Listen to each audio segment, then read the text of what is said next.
Namaskar, welcome to Satya Skills.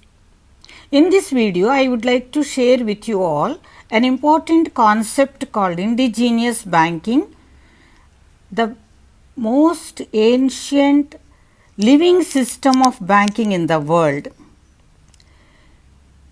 Indian banking is as old as Indian civilization.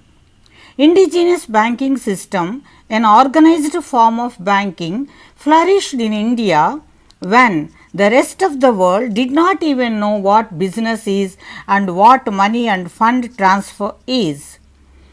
Indigenous banking was highly developed banking system of remote ancient India that provided all modern banking facilities.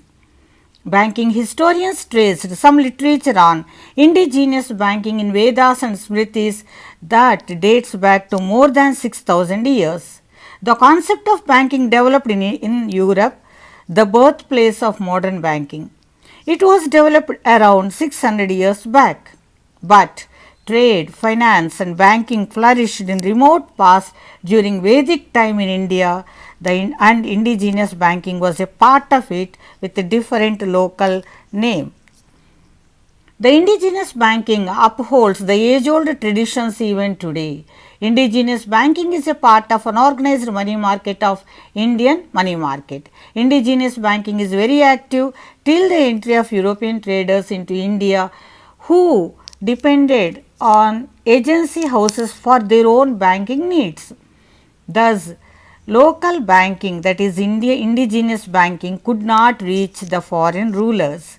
Indigenous banking is a system of banking organized in the form of a family business. Indigenous banks operate independently, but they form into associations called Mahajans. Today, the system is still alive even after a powerful suppression of 200 years of foreign domination. What actually indigenous banks do, what they did some thousands of years back continued and still they are doing. They offer basic banking services such as accepting deposits, lending loans, providing safe custody, discounting hundis, etc. Indigenous banks accept all kinds of deposits, but they do not depend on public deposits for their business. Since ages, accepting deposits was only a public utility service to the society. They lend loans of both short term and long term on personal and collateral security. Loan procedure is very simple. They provide loans for small and cottage industries. Some bankers also provide loans for international trade. Such bankers are popular as Jagat Seths. Indigenous banks provide services of safe custody of valuables like safe lockers. This is a general public service. There are practice of discounting hundis since ages by bankers for fund transfer or just like a credit instrument like any modern bill of exchange. Now also this service is provided and State Bank of India rediscounts hundis. Indigenous banking and RBI. Indigenous banks attracted the attention of foreign traders and bankers of those days. So, they tried to bring indigenous banking into the fold of RBI. So, in 1937 RBI drafted a proposal to link the indigenous banks directly with the RBI and impose certain conditions. Some of conditions are indigenous banks should not combine trade with banking, they should adopt modern banking methods and practices, they should concentrate only on deposit banking, they should maintain systematic books of accounts and accounts are to be audited by their auditors, and the bank should submit periodical reports to the RBI, and many more such conditions were imposed on them. These conditions were repeatedly proposed to indigenous banks since 1937 till very recently, but indigenous banks rejected the offer on the following grounds. From ages they enjoy total independence. Now it is difficult to work under certain conditions.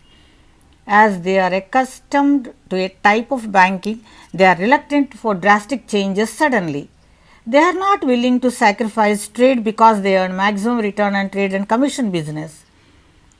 The offers and facilities extended by RBI are not attractive to them because they do not require them. Indigenous bankers maintain all books of accounts in traditional way that they inherited from thousands of generations. Indigenous banks neither accept restrictions of RBI nor enjoy the support and benefits of RBI even today. Thus, the monetary policy or the credit policy of RBI cannot have any influence on these banks. The Banking Commission expressed in its report the strengths of indigenous banks and said they are essential for Indian economic progress. According to Commission, the strengths are they have sufficient funds, lot of experience, knowledge of local conditions, personal contacts, flexible methods of operation, very simple procedures, etc. Thus, they can become necessary part of banking system in India. Today, indigenous banking is confined to limited services in limited areas, but they play significant role in the Indian money market directly and indirectly for the progress of Indian economy. That is all in this video. Thank you for watching. God bless you.